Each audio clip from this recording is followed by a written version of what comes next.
Hi, welcome back to another video in this series. Last video, we went over configuring, verifying, and troubleshooting port security. That was fun. That was so much fun, I thought I'd go ahead and right into our next topic today for this video, which is scanning and remediating vulnerabilities with OpenVAS. I believe I did some variation of this in another video, and I'm going to do it again. All right, so we're going to start off in Kali Linux, right? So let's actually open up OpenVAS here. There we go. All right, perfect. So it's just going to give it a moment for it to initialize the processes. All right. Should open in Firefox.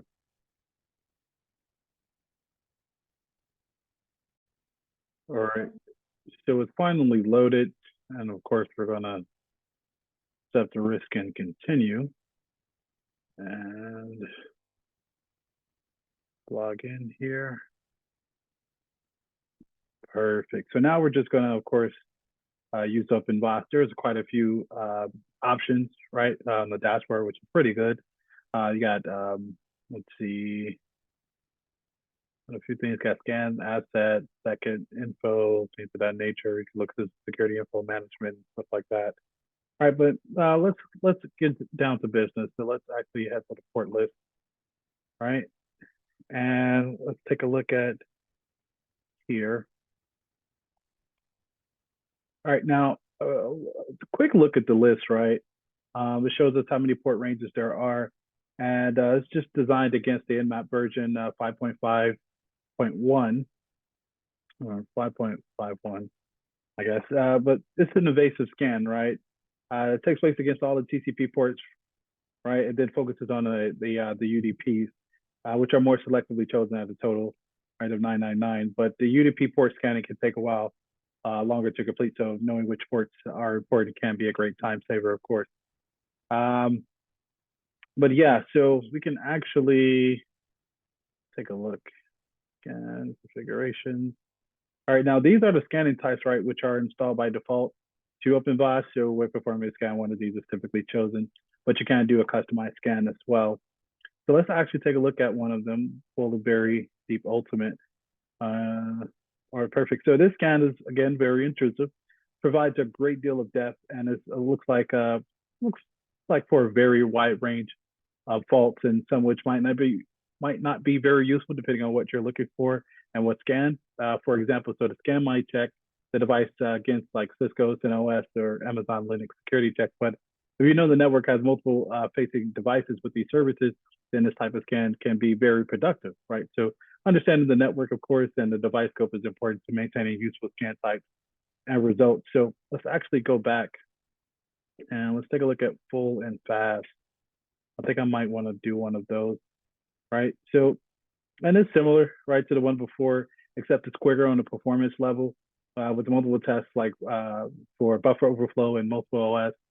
And there's also, I believe there is section for Windows. So, I mean, it just runs the gambit, right? So let's actually take a look at the test preferences.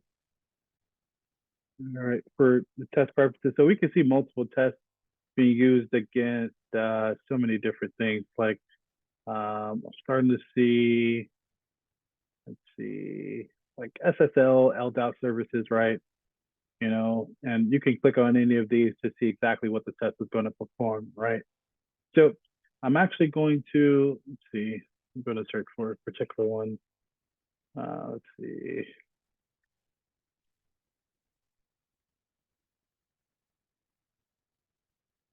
Let's take a look at this one. All right, now for this one, right, we can see the scan configuration details. So you can tell the family that it belongs to as far as who found the scan, to the German agency that specializes in security, and then the authors of locating the vulnerability. So now we can actually perform an actual scan. Now that we went over a few items here, let's do that. All right, get out of here. All right, do that. All right, so let's see.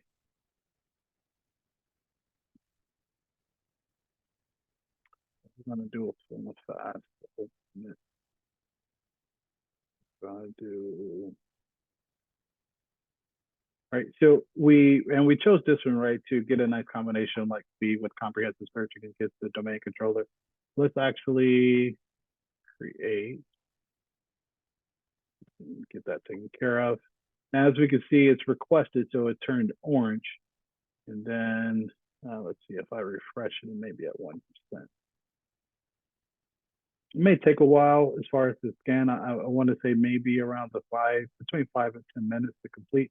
And I'll place that as far as the video goes on the other side of it when it's finished, so we can take a look at the report. All right, so the scan is done. Definitely took a lot longer than the anticipated 5 minutes, but that's fine. So the report is generated and presented on our dashboard, and of course, screen mode gives us a high initial response. As we can see, the severity score is at a 9.3, right? So let's actually take a look at what the results are in more detail, right? So we can actually see a bit more of a breakdown of the results, mainly referring to the data center scanner type, which in this case, the OpenVAS scanner default type used is against the full fast scan, right? So now I'm actually going to click on the actual report itself. Let's see what we got here. We can see the severity is pretty high, right? And we can also see that with a slightly more detailed breakdown, given it has a high, medium, and low results to be considered and confirmed, right? So we're also provided with the log output, which might contain useful information as far as logs. However, sometimes it can be difficult to look over to hold information about possible vulnerabilities, which are yet to be discovered. But remember, some of the results could also be false positives as well. So I'm actually going to click on the date to take a little bit into why the score is so high. So it looks like we have a Microsoft Windows SMB server multiple vulnerabilities, which is done remotely. So we have a score of about 9.3, which is about 95% of why the score is pretty much as high as what it is as far as the CVSS score. So I'm actually going to click on it to see exactly what that vulnerability entails. Let's see. So looks like we see a more detailed output, right? So it just details that LDAP could be leaking data via an enumeration, which would allow information about the site and site names to be disclosed. So this could aid actually an attacker who's trying to credential details that for use when logging into device or impersonating device on the network. So they may appear legitimate. So additionally, it could be used for social engineering if the attacker was to learn key information that they could pose as an employee and call the IT office for additional help and use words to hint at the fact that they may be a legitimate user accessing devices. And then not only that breakdown, but it also provides a solution as well to fix it. And really, it's a simple fix, it's just a patch update, right? So as long as they update it from the vendor, then pretty much it'll be fixed and they'll be in good shape. But nonetheless, we'll be able to move on to our next exercise, which will be applying the Windows Secure Update. So to do that, as far as patching up the vulnerability we just found, let's swivel over to the DC01 server, right? And let's get it loaded. And let's open this up here. Let's go to Tools.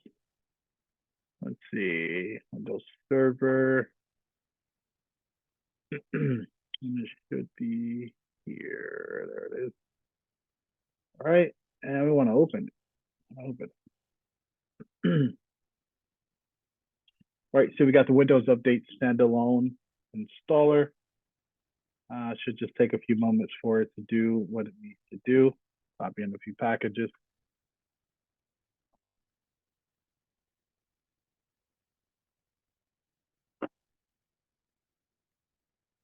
Right, and I'll just to save us a bit of time, at least video-wise, I'll place us on the other side of when it's finished here. All right, so the install has completed and the server also had to restart once it was completed. So we can actually, now the machine is back up and running, we can actually move on to the next exercise, which is going to be our last one. It's validated security changes with OpenVAS. So let's actually go back to Kali and let's get back in here. I don't think that's the user. Yeah, I got it mixed up.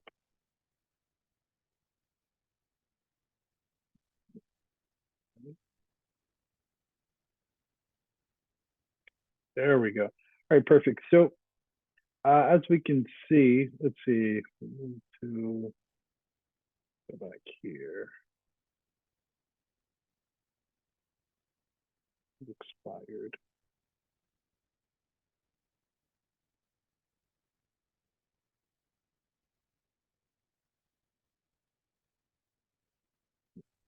This here. All right, perfect. So now that we're back in, let me actually go back to just.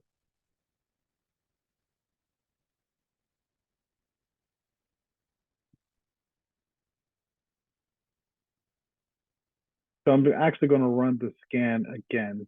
That's ultimately what I'm here to do. All right, so let's do that. Request it again. And of course, I'll put the video on the other side of the install. Hopefully it doesn't take as long as it did last time. All right, let's see. All right, so the scan is officially done.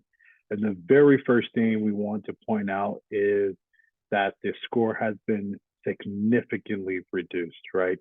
It was at a 9.3 as far as the severity scale, and now it's at a 5.0, right? So let's actually take a look at that report.